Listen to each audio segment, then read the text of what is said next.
Hi, it's 11:30 a.m. and it's my lunch break. Alam niyo ba na pag magpapagames ako doon sa labas, sa restaurant, for example, hindi nila ito makikita ng aking mga kasamahan kasi nga hindi kami parehas ng lunch break. Maaring ang iba ay nagtatrabaho pa, ang iba ay kumakain na. Ha, bakit hindi parehas yung lunch break? Kasi nga po, meron kaming no noon break policy.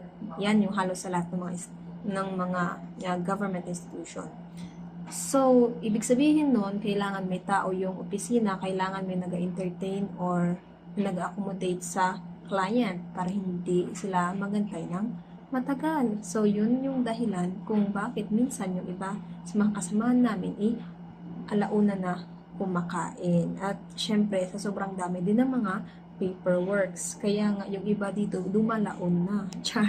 At may masalbar dyan. Anyways.